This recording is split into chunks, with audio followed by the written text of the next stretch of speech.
deep down, it sort of made the decision to leave Sydney FC. Although it was a risk, there was a little bit of reward within it just 12 months later. So I loved the whole experience of Canberra United.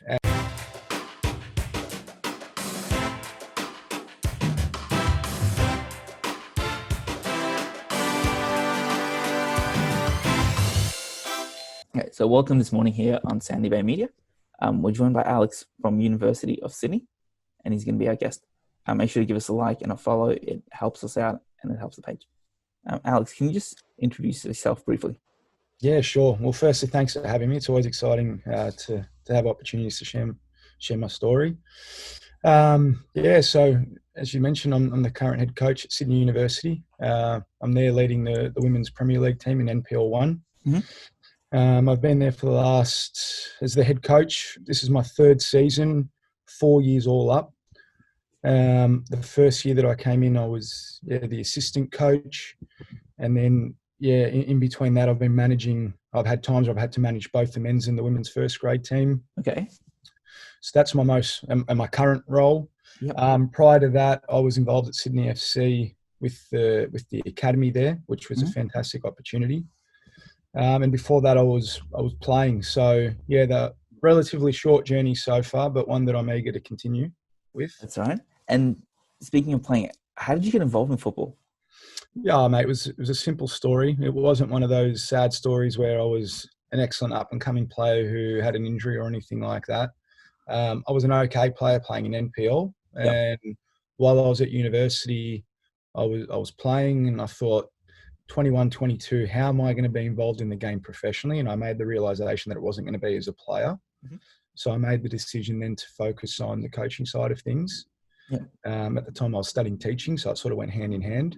Yeah. And then, did some of the coaching courses, and I think the rest is history. It really sparked my interest on team performance and coaching and all the weird and wonderful things that coaching encompasses. It sort of has become very addictive.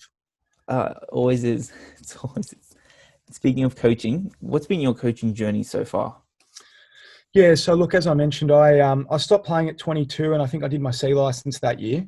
Not really knowing what the C license was or anything other than the club that I was involved at just said I should go and do it. So I went and did it in Canberra. It was pretty chaotic. There was probably 130, 140 people on this course. And I didn't really know anyone. There wasn't really anyone my age. So I was a little bit of an outlier at the time and just sort of had to stick to myself. But as the week went on in Canberra, I started to understand the actual process of coaching. And like, coaching isn't just coming to the field and, sort of having a shotgun approach to what you should be doing. There's actually a process involved. And then, as I just finished as a player, it was, I started to understand then what my coaches were trying to do when they were coaching. Yep. So, I did my C license then, and then I was just coaching it while I was doing my last season at Sydney Uni as a player. Then I went and did my B license, I think the year and a half afterwards. So 23, 24, I did it. Yeah. Then, I think once you get on your B license, you start to dig really deep into the game. Or you're meant to start digging deeper into the game. And I thought I was learning a lot of valuable things here. And I thought, well, I really fancy this more than what I initially would have thought. Yep. I was coaching a little bit then after that, where it was just SAP level. Again, nothing major. I was just trying to balance it with finishing uni. Yeah. Then I was really lucky that by the time the B license runs over a couple of months, so it's 2 1-week blocks. By the time I finished the second 1-week block, I just graduated from uni, so I didn't really know what was going to be next for me. Yeah. Teaching jobs aren't easy to come around, so I thought I might just have to do some casual teaching. I was very fortunate that at the time I had met Kelly Cross through a research project. And Kelly at the time had just started his role as the academy director at Sydney FC. Okay. So Kelly and I formed a bit of I think at the start it was a professional relationship because I was doing some research with him. Mm-hmm. And then things started to progress from there. And next thing you know, he offered me an opportunity to be involved with the academy. The opportunity had 2 parts. So one was coaching and the other was doing the administrative side of the academy and setting it up and helping him set that up, should Yep. I say.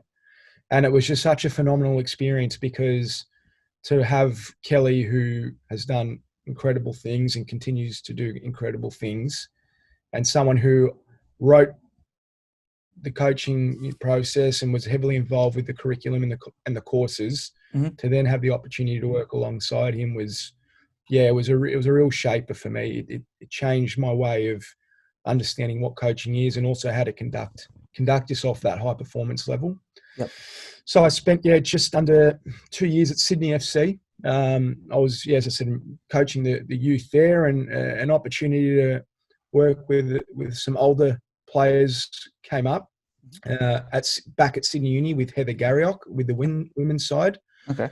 Heather's another person who I met on the courses, and we formed a bit of a relationship in terms of just, her side of things. She was this winner and just big personality, and I think I was a little bit of the opposite. Maybe that's why we formed quite a good bond. Yeah. But I think while I was at Sydney FC, I needed that experience to realise that I needed to work with older players. Mm-hmm.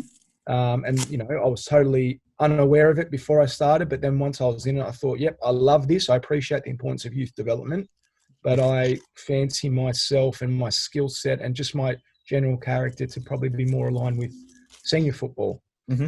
So, look, it was difficult to leave Sydney FC, and, not many people leave an A-League club to go back to NPL.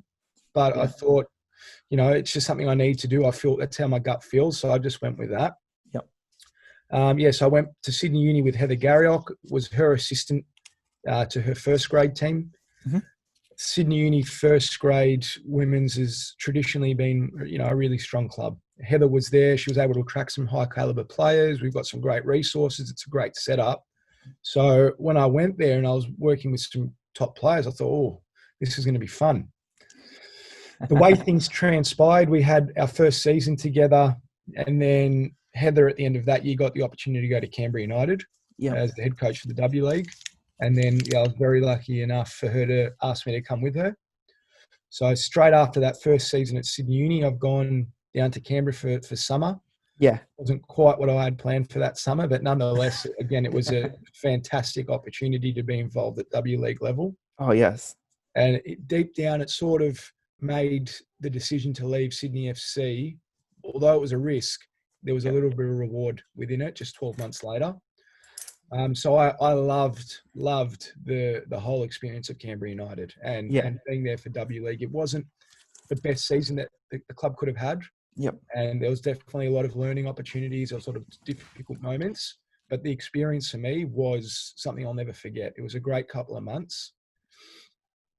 Then what happened is that Heather decided to stay in Canberra full time. Yep. And that meant that the head coaching position for the Sydney Uni women's first grade team was available. Mm-hmm. So then that just sort of unfolded, and I was lucky enough that I said, I'll come back to Sydney and I'll do that. Yep. Knowing that there's quite a few of Canberra girls crossing over between both the clubs. So it made sense for me to continue with that sort of project. Mm-hmm.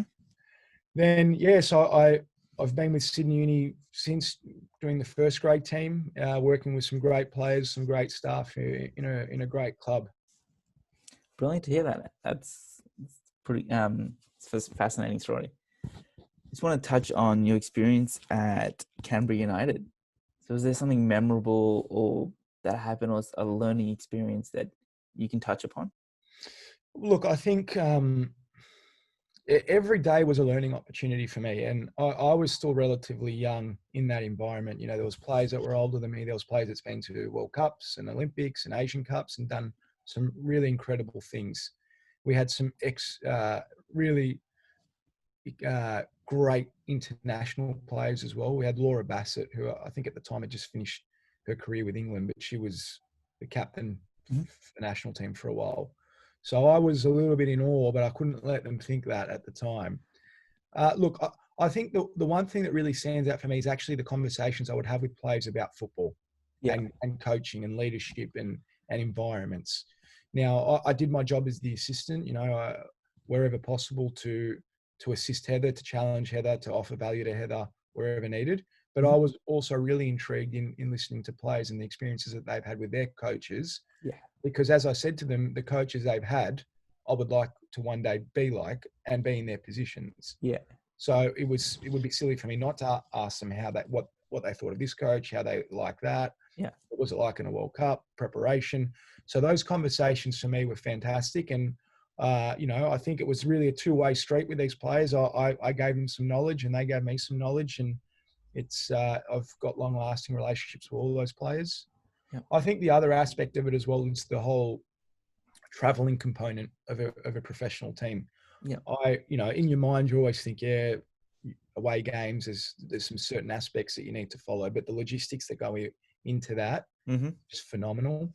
And, W League clubs aren't as well resourced as A League clubs. Yep. So you're quite often doubling up in a couple of different duties. So again, expanded my horizons and my eyes to things that have to happen to make that whole process occur.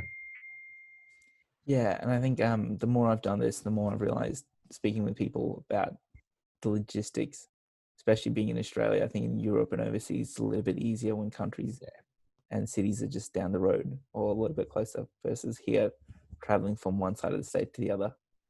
Yeah, the logistics are definitely a big part of it. And also the logistics of training consistently. At NPL level, you might do 2-3 sessions, but when you go and you transition to W League or A League, whatever it may be, there's contact almost every day. So the amount of logistics that goes into that and having to work with certain field timings and bookings, it really, I had to be on my toes all the time and be flexible. Yeah. It was just a really, I'd live it all again if I could. Yeah, exactly. And all that experience that you get out of it, it's fantastic. And it brings you, and that's what brings me to my next question is your role at Sydney Uni. You were managing both the men's and the women's at the same time for over 2 years. Yeah, mate, it was a really interesting one. And, that wasn't the intention. The intention wasn't to, after Canberra, go back and coach both men and women. Yeah. What happened was that I travelled back from Canberra to Sydney and almost started, because they were already in pre-season over the summer, the women's team. Yeah. So I just jumped in straight away 2 or 3 weeks before the season. And, it was all systems go, trying to be the new head coach and get things across that we wanted to play and et cetera, et cetera. We started the season really well. I think we were 4 or 5 games in, and I think we had a draw and a couple of wins, and it was going well, a lot smoother as, a rookie head coach. I didn't really know what to expect, but that was a smooth start. And the players did well to really buy in and get things going, so to speak. But at the same time, our men's program, which competes in the NPL 3, was having a bit of a rough patch. And I think they were 4 or 5 games in and hadn't won a game. So what happened was at the time was I think the club made the decision to let the head coach go, and they were going to actively look for a new head coach. And they asked me at the time if I could just fill in as an interim for a couple of weeks and do both. So I was doing sessions back to back because the women would train before the men at Sydney Uni. So I would do the women's session, the men's session. Men played on Saturday night, women played on Sunday afternoon. And I just remember the first session that I took for the men, they were already struggling as it was. And one of the comments when the club announced that I was going to take over for the interim basis at training, one of the comments was, but he's the women's coach. What does he know? So it wasn't my best opening sort of stance to hear that. It was a bit of it rocked me a little bit, but nonetheless, I just carried on and just thought it'd be a good opportunity and a good experience. Yeah. We were playing the team coming first on the weekend, and we just had we lost 1-0 in the 88th minute, but it was an improved performance based on what players had said. Yeah. So, things started to turn a little bit then, and training was a bit more specific to what we were trying to achieve on game day, and they could see the process between training and game day. The next week we ended up winning with the men's team. I think we knocked over the team coming third. Yep. And at that time, those 2 weeks, the women were still going well as well. So it was an interesting 2 weeks. And then the third week, we knocked over another team with the men. The women won as well that week. So all of a sudden, things are starting to change for the men. Yep. And things are continuing to go well because of the women. And it was unbelievable, mate. We ended up going on a 15 or 16 game undefeated streak with the men. And we ended up going from last to just missing out on finals by a point or two. Yeah. Now, the women were doing well as well. We ended up winning the club championship, winning the first grade premiership, reserve grade premiership, and then made a grand final, which we lost. But nonetheless, that was a really amazing season for me. But I don't believe, and I say this really honestly, I don't think that I did anything too crazy with the men to really turn things around. I think ultimately, you know, I'm very aware of what I'm good at. I'm very aware of what I'm not good at. So all I did was just stick to what I was good at with coaching the men and saying, yep, here are some solutions. What do you guys think? What are your thoughts of this? What are your thoughts of that? Really just tried to make it a collaborative environment. Exactly. Because again, at the time I was only 26. So some of those players I was playing with just a couple of years earlier in other clubs. So I didn't want to go in with that approach that I knew everything. I wanted to go in with the approach that we all want to make the most of this season. And it was just, it was unreal. It was unreal to go on that streak, knock over some of the bigger teams was great. Yeah. Success with the women's team was awesome. Then at the end of the year, it was really tough because I said to myself, I don't know if I can do both going into a second season. Yeah. But, you know, the club wanted it to work as much as I did. And it was just a matter of logistics and where we could put training and making sure game days never clashed. And we ended up making it work through the pieces where 99% there was no clashes. Yeah. So I said, you know what, I'll do it again. And, you know, I knew that it would be a massive sacrifice on my end, but I also knew that opportunities like this don't come around all the time. Yeah. And I want to coach, mate. I enjoy it. I love it. There's nothing more that I would rather be doing. So to be fully immersed in a full-time capacity with coaching was great. So last season, did both again. Men's program didn't do as well as what we finished the year before, but we were still competitive enough to finish around mid-table. Women's season was phenomenal. I think I know we only lost one game all season. Club championship again, first grade and reserve grade premiership again, and this time we were lucky enough to win the grand final. So to achieve all that with a women's program was outstanding. The players did so well. And then this year, I just thought, okay, can't do both again. Just focus on the women and look to defend the accomplishments of last year. Right. That's fantastic news. And we're just going to wrap it up because my battery is dying and power is out, as you know. So just really quickly, what's the outlook for this season or sort of the goals for this season, next season from University of Sydney? Yeah, both mate. Men's Look, and women's as a club. Yeah. I mean, look, it's not one of the big clubs in Sydney. You know, there's obviously your traditional clubs in NPL1 from the men's point of view, Sydney Olympics, Sydney Uniteds, Epakis, etc. Yeah. But we focus on doing what we can as best as we can. We've been very fortunate, great players come in the women's program in particular over the last couple of years because success attracts players. Yeah. Right. So we've got a really, really strong squad in the women's program. We've had an undefeated start. We've got a massive game this weekend against Epakis, who are also undefeated. And look, we're doing our most to make sure that we develop players, retain players, and then continue to be as successful as possible. And we really want to defend all of our achievements from last year. And yes, I would say the goal is just to keep getting better. We are very open-minded with what we do, and we, just as much as I strive to be better, the players strive to be better, the support staff strive to be better. And because it's such a young, dynamic environment, there's no one there claiming to have all the answers. You know, I'm learning from my players sometimes. You know, my support staff are questioning me. There's always some learning opportunity within that. So, mate, if that's what the environment is, then we're in a really good space. And I hope that we continue to be as successful as possible. Exactly. Sounds like you guys are doing an amazing job there. I just want to wish you all the best of luck for the rest of the season and next year as well. And I look forward to following you and the club's journey. Thank you for your time. Great. Thank you so much. Thanks, mate. Great.